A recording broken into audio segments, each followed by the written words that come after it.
Hi, I'm Marlon, pint-sized pint here at Strange Brew with Ash from Sugar Horse. Greetings, hello. How you doing? I'm good, thank you. Yeah, it's been a while since we last played. It's nice to be back in a venue again. Alright, what music were you into when you were 14 like me? 40, nothing as cool as you. Um, God, when I was 14, like probably the coolest it got was like Deftones and At the Drive-In. The lamest it got was like Real Big Fish. So in that area, like if you imagine like MTV2, the rock show on MTV2, anything on there I was into. Alright, so... That was such a bad reference for someone that's 14. Yeah, imagine that show that was finished like 20 years ago. Yeah. Right, so your PR describes you as sludge surrealist or sludge metal experimentalist. It seems to me like you're trying to keep us on our toes and defy definition. So I'm going to ask you to describe your sound in 7 words without using sludge. 7 words. Really big, silly noise with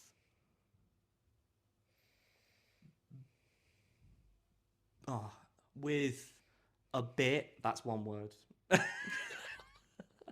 With a bit of prettiness. There we go. That's not 7. that's as close as you're gonna get, I think. Alright, you're known for being a really cheerful band on stage. So, what cartoon characters would you be? Oh, cartoon characters. Oh, that's good. We would be. I know what we'd be. We'd be Ed, and Eddie. And again, that's a reference that for a show that finished like 20 years ago. So it's not a good thing to bring up in this interview.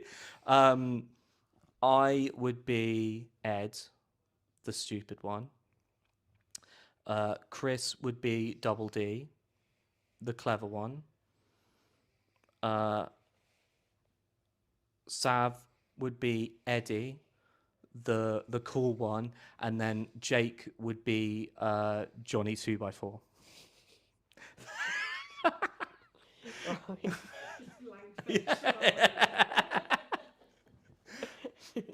Alright, what's your one essential vinyl? My one essential vinyl. Oh God. I've got a couple like. There's a few of them because I got them in one go. But I used to run this this pub, and this guy used to come in for years to do the pub quiz, and he used to like some of the music that I put on. And one day he came in and put like a stack of like first press Cure vinyls on the bar and was like, "You can have these. I don't need them anymore." And I was like, "That's crazy nice. Thank you so much." And then I found out a couple of months later that he was giving his vinyl away because he had terminal cancer and he's passing away, which he never said when he gave me the vinyl. So it was very touching. So those are probably my favourite that I have. Yeah.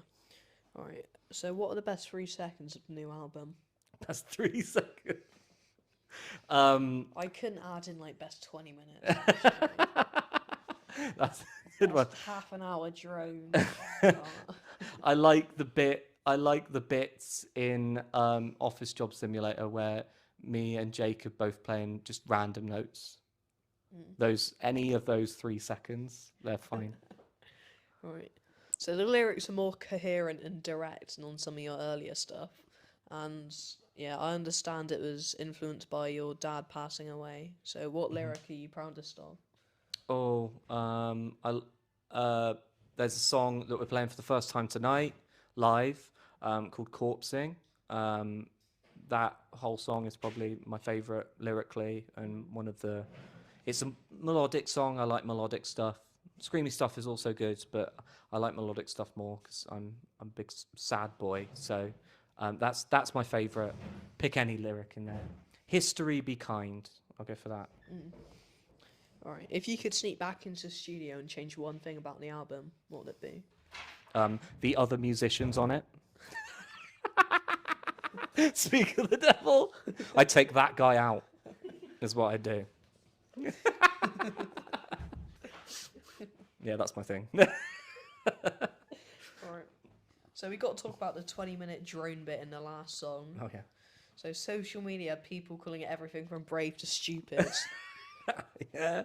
How did it come about? It was a fun idea. So there's a Godspeed You Black Emperor record. Their first album is called F sharp A sharp Infinity, and it's called that because it has a locked groove at the end, and a locked groove is like a vinyl needle goes into a groove, and then they fashion it in such a way that it just does an endless loop. I like that idea, so I thought it'd be cool to do like a drone at the end, so you can't even tell where the loop starts and it begins, and it just goes on forever. And then, so I thought that would be a cool way to finish the vinyl, but how do we even do that on like Spotify or like a CD? So just make it so long that no one will finish it.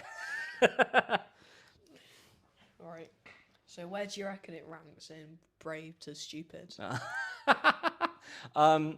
Lots of people think it's like a big piss take, like a practical joke, and I am aware that it is like ridiculous. Like I'm not some like horrible pretentious Spinal Tap guy that thinks it's like very serious actually, but I do like lots of drone music that is literally just that. All the songs are like 20-minute songs. All the tracks are like 20 minutes long, and it's like one chord, and I like that because I'm a horrible person. But so what brave and stupid, I would put it like 2 notches off center towards brave. I think that's fair. I could not listen to like drone music for like that long. Like That's entirely fair. You turned down guest list to Godspeed last week. There we go. Oh my lord! Like next, you're gonna tell me your favorite film's like a 1927 black and white Belarusian film about the You're close. the Russian Revolution told through the eyes of a dying pigeon. You're so close. You're so close because it is a Russian film from the late 70s, I think, late 70s or early 80s. I forget the exact year. Called Stalker, by a director called Anton Tarkovsky. So you're close. Belarus is very close.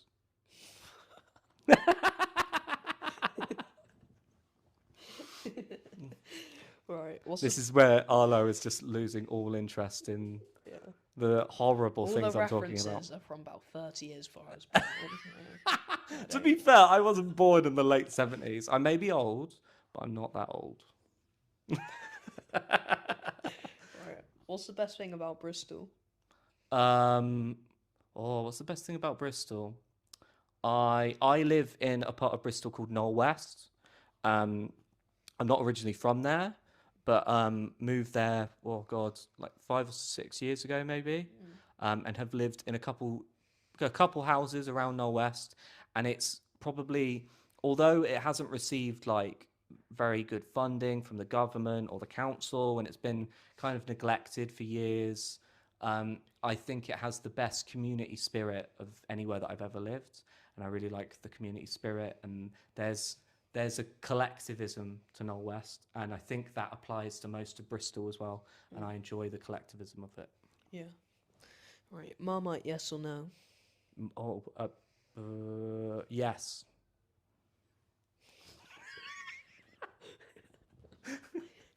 Had to think about it. Yeah. I haven't eaten it in ages, so I couldn't remember. But yeah, yes. Okay. Right. Who are your music villains?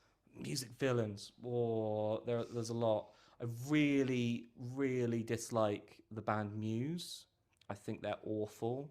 It's like all of the worst bits of like Queen and like the horrible bits of like power metal, and they just like suck like a lot. Who else? This is another quote. This is another reference. Sorry, that's before your time, and it's gonna really annoy people that like drone music. But I really dislike the disintegration loops. I think it's bad. I think people that like it are stupid people. I was going to say sugar horse. But, That is entirely fair as well. I think pretentious, moody. Just like smile for once. I'm beaming. You're the one that looks miserable, I'm afraid, mate. I wonder why. Right. What's next for sugar horse? So we're playing tonight in the fine city of Bristol, obviously, and then in a couple of weeks' time we are going on tour in Europe and the UK with another band called Pine, spelt pigeon, and a band called Hippo Tractor. It is pine. We've honestly spent years trying to figure it out. That's fair. Well, there's a fraction saying it should be pain. Pain. And we're like, Well, who knows? You can ask them. I've heard. Well, we've played with them before, but also I've heard Joe, who's like the main guitarist guy in Pine, say the word pine. So I would guess that's correct. Yeah. All right. But pigeon, call him pigeon. All right. Bye. Bye. See ya. Bye.